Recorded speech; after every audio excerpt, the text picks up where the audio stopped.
fantastic. Absolutely. Well, and this kind of goes beyond the TV show. How did the two of you get involved in such an, excuse the term, a weird line of work? Isn't it crazy? You know, Danny's been an auctioneer, it seems like forever, so I'm going to let him take the reins on this one. My grandfather and my mom were auctioneers, so in 1974, I was 11 years old. I looked at my grandpa in Arkansas and I said, I want to be just like you, and I want you to teach me how to auctioneer, and I've really, Jim, I've never looked back. It's been the best gift that anybody ever gave me was teach me how to auctioneer and make our company American Auctioneers. And now, you know, Laura and I have invested in StorageAuctions.net, this nationwide self-storage online auction portal, and that's how we did it. We started putting stuff on YouTube in 07 and 08, and in 2009 the economy took a dump, and ABC and NBC and KCET all picked up. They wanted to do an economy thrift story on this thrift economy, and they wanted to feature our company as the exclusive auctioneer on those. And since we were the only ones on eBay at the time, that was an easy thing. And we had already, you know, after that, we had 27 production companies and networks contact us over 18 months. We went in with one production company for 6 months, and they failed. And then we went in with a second production company, and they didn't do well.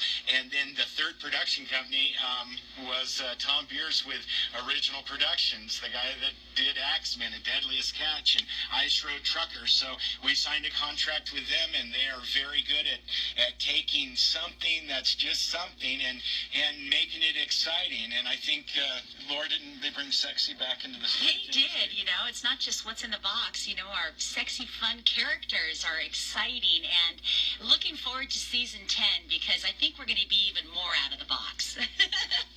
Are you surprised at how large the TV show has grown? You know, talking about that, it's amazing. Right now, you know, we are in 300 million homes a week worldwide, and in Latin America alone, in 60 million homes a week. I think they said we're in 200 countries, yeah, 31 languages, and we just, you know, Storage Wars is big right here in the United States, and we have millions of fans, and we love them. But we have even more fans worldwide of the show, and it's just amazing. And one of the best byproducts was that families got together to watch the show. I mean, yeah, that's a kick in the pants. Yeah, you know, usually, you know, kids are, you know, running off to eat. No one's really sitting around the kitchen table, you know, together, dinner table eating. And sure enough, now people are looking forward to sitting together, watching a TV together, and talking about the day's events. So it's kind of a really neat, exciting thing that doesn't look like it's going to be dying down anytime soon, because there's so many treasures to be found out there and so many stories to be told. It's a modern day treasure hunt, Jim. The people you have on your show, the bidders, they're actual, I mean, they're characters. Don't give me, everyone will say they're crazy characters. Do you ever find yourself rooting for one or the other more than others? You know, I'm an auctioneer, and I have to be a professional at burning that candle at both ends and trying to be as transparent and as fair as I can. Of course, I like to see little Mary or Jared and Brandy or Barry get a great unit. I mean, there's certain people that I like. You know, I like everybody on the show except for one I'm not too crazy about. But even like when he's bidding and he's a top bid, I don't really see it like, oh, this guy's going to benefit from that. I just look at it like, okay, I got the most money I could for this item at this given time, and I'm an auctioneer, so that's kind of my job is to my fiduciary duties to the seller, and the sellers will be happy. And I just want the seller to know I got as much as I could from it, regardless of who got it. That's right. You know, you mentioned earlier that people sit around and watch this show. I'm sure a lot of people who watch it are saying, "Wow, boy, I'd sure like to do that." And now look at that, they can, as the two of you have started an online storage auction called StorageAuctions.net. Can you kind of tell them how? That's right, baby. Thank you for the plug, Jim. We appreciate StorageAuctions.net. It's the only website that doesn't have any membership fees. The buyers pay a 10% buyer's premium on everything that they buy. You can sign up with no credit cards. We got auctions right now in Fairview and Portland. They're going to be closing tomorrow. They close at like 5 o'clock in the morning, so it's good to look at StorageAuctions.net today and tonight. Bid in the privacy of your own home from your own phone or your tablet or your computer, and you know, you might be bidding against a pro or just somebody, you know, which is just as novice as yourself, and have a good time bidding and getting your feet wet and seeing lots of units. Still there? Yeah, we're right here. Oh, I'm sorry. That's okay. I'm just losing you a little bit. So. Sorry. sorry. You were saying about bidding against a pro? Yes, you can get online on your telephone, and either you might be bidding up against a pro or just somebody that's just brand new at it like yourself. And it's so much fun to get a bid, get a unit, and when you buy online, it seems like you're not having to spend as much money. Explain how it works, Laura. And go ahead, Dan. If you're successful on the auction, then what you have to do is just pay the lady 10% of whatever the bid is. Then you take the cash and the cleaning deposit and any sales tax to the facility within a couple of days and pay for that unit and haul it out. And Pretty amazing. You know, Area for you to be working in? it is such a fun job. It doesn't even feel like we're working. Every day it's something new, different units. We hear so many exciting stories, and some of them are life-changing. So we just want to give this to everybody, an opportunity for everyone to bid on units that are either going to be abandoned or just, these units that we can't get out to physically sell, that might be in Portland, Oregon, for instance, tomorrow morning, and here we are in Southern California. Get online, folks, check it out, StorageAuctions.net, register, and it's free, and it's a lot of fun.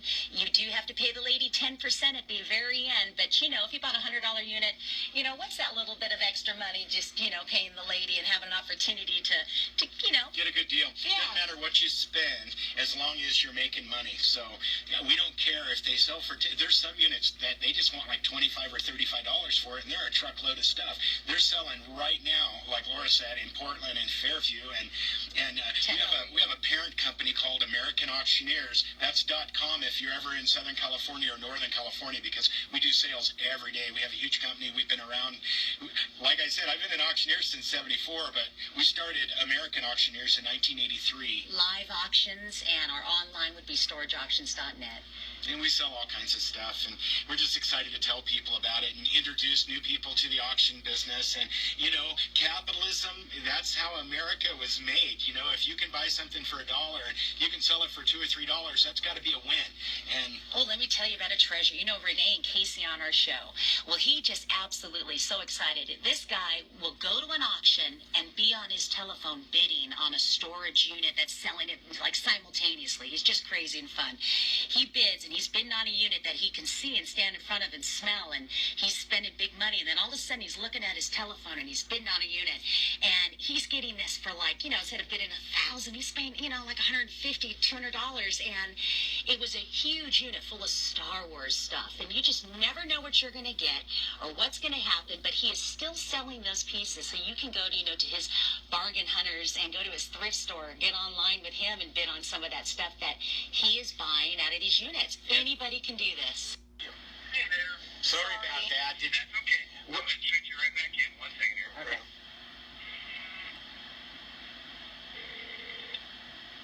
It's that crazy technology we have. We're sitting on top of a mountain right now with our cell phone, and you warned us about that, but we're risk takers. In between auctions. One last thing I wanted to ask you, and you had said this several times, both of you had said this several times in this auction, or in this interview. How did the phrase "pay the lady" evolve? I used to finish up the auctions, and I didn't want people to leave without paying, so I would say, go pay the blonde. Yep. And Laura, He'd say, go see the blonde. And they go, well, hey, I'm here to see you. And I say, it folks, made Laura mad. She wanted more respect, so Yes. she'd say, folks, don't forget to pay the lady. And it just stuck. And, the network says, Laura, that is the official ending to the auction, and they love it. And I said, well, good. we registered it, Jim, because I'm just sure that one day there will be, it's a brand, and it's Laura's brand, and so we're still trying to figure all that out. Pay the lady ATMs, slot machines, bill services, giving your wife love and attention. It's just more than, it's not just money. It's a lot more than that. It's giving your lady, your friend, your respect, your grandmother, your mother, love, attention. Just tell her, hey, I love you and thank you. And you've just paid the lady, folks. And it's a full circle thing. It's like when you start something in life, you've got to finish it all the way through. And that's what it is with Pay the Lady. It's finishing that auction out. It's consummating that deal. It's paying for it. Now it's yours. And in life, when we start stuff and we see it through, and you say, don't forget to pay the lady, that just means you've paid your dues. You've done it all the way through, and you've done a thorough job at representing yourself. And I think it's good for empowering women. Love it. God, you got my head so big here. Oh, her head is huge, Jim. And lastly, I see that there are 7 current storage lockers that are for sale here in the Portland area. Yes. Will there be more than these 7 after these are gone? Every month, they come up. So if you look at that That's Royal Mini Storage in Portland, And Fairview. if you look at the past auctions, you'll see what they had last month, and next month they'll have more. And we are expanding every day. There's a couple of major online self-storage portals that are out there, and Laura and I are involved with them, but StorageAuctions.net is like our little baby, and we want everybody to feed it so it's strong, it grows up to be strong and nice, and, Yeah. and it's something that we're very passionate about, and that's one reason I really wanted to be on your radio show. So, just to thank your listeners for looking at StorageAuctions.net and registering, so when new auctions do come up in the area, they'll get an automatic email, and you won't be inundated because you can pick what day you even want your emails to come. It's a very sophisticated, high-tech site, and It's a lot of fun to look at. I'm looking at it right now. So, Dan and Lauren, thank you so much for your time. I truly appreciate it. We'll get the word out about your new site. thank you, Jim. And if any of your listeners buy that, have them call up afterwards, and we'll all get in a conversation and talk about how well or how bad they did. I'm good with that. Right Very on. good. Thank you so much. Both of you enjoy the rest of your day. Well, thank you, and thanks for paying the lady, folks. Thanks, Jim. Bye. Bye.